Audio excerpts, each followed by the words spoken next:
हे पूज्य ऋषि जन, हे गुरु श्रेष्ठ और हे गुरु भक्त, हम देख रहे हैं कि यहाँ पर आतंक का माहौल है। कई जगह हमने देखा कि हड्डियों के ढेर लगे हुए हैं। एकदम महाराज, सब राक्षस खाए खाए देखे हड्डियां निकले हैं। हे ऋषि श्रेष्ठ, आप ये बतलाएं, वो हड्डियों का टीला क्या ऋषि जनों का है? हाँ महाराज, वही का है। हे ऋषि जन, क्या वास्तव में यहाँ मानव कल्याण का रहना संभव हो गया? नहीं महाराज, नहीं प्रभु, यहाँ पर हम लोगों के लिए बहुत सारी समस्याएं हैं। हे ऋषियों मुनियों पूज्यवरों, अरे हड्डियों का कैसा ढेर यहाँ है, तपो भूमि का यह कलंक, और शासन का ये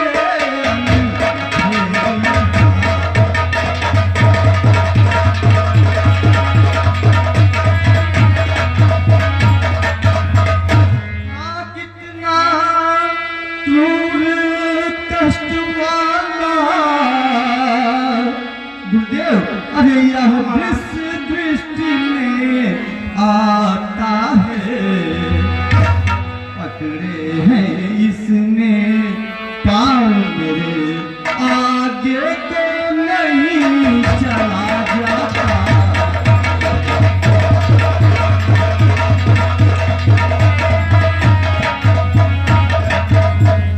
तो चुप क्यों हो?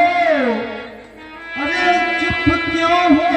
कुछ बतलाओ तो। अरे मुख क्यों ये तेरे हैं? इस माली की बगी या उजड़ू, कैसे ये फूल खिले हैं?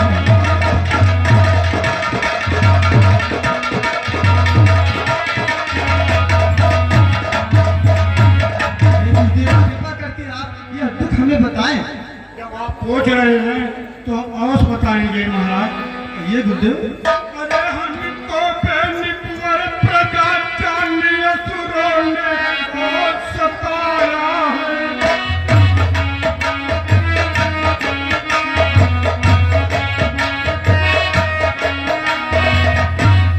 कितने ही ऋषियों मुनियों को इन नरक चढ़ने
राक्षसों के द्वारा यह प्रतिकार बिल्कुल सहन नहीं होता। ये ऋषिजन, अब आप मेरी प्रतिज्ञा सुनिए। तो गो ब्राह्मण और पवन ऋषियों, अब तुम सब सुनो प्रतिज्ञा।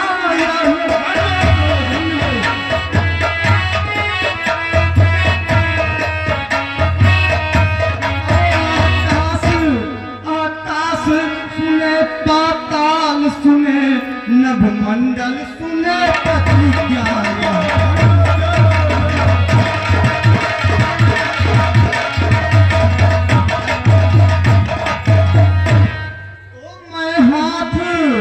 उठाकर कहता हूँ, अब से है दुख हरना मेरा।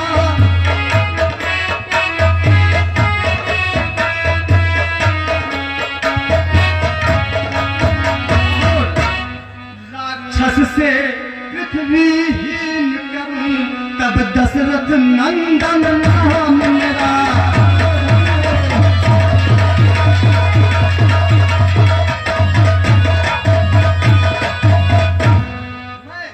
इस वन यात्रा में समाज कल्याण और ऋषियों के सेवा के लिए ही आया हूँ। अब उनका अत्याचार अधिक नहीं हो सकता। आज से यह राम यह प्रतिज्ञा करता है कि किसी भी निशाचर जो ऋषि और मुनियों को उनके यज्ञ और पूजा करने में विघ्न डालते हैं, उनका आज से मैं संहार करूंगा।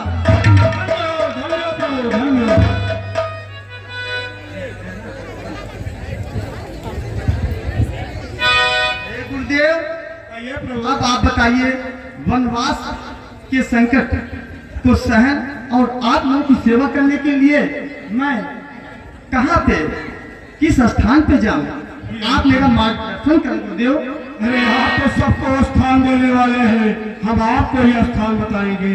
क्या लीला है आपके यहाँ, सुनिए। अरे पंचवटी में गोदावरी के किनारे आप पंचवटी बना करके वहीं रहिए। जो पूरे राक्षस समूह वहीं पर इकट्ठा होते हैं, वहीं से संहार होगा प्रभु।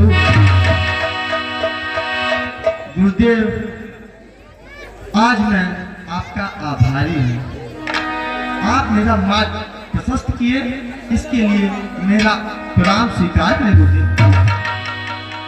ये अनुज लक्ष्मण वैदेही, अब चलो हम पंचवटी के रास्ते से चलते हैं।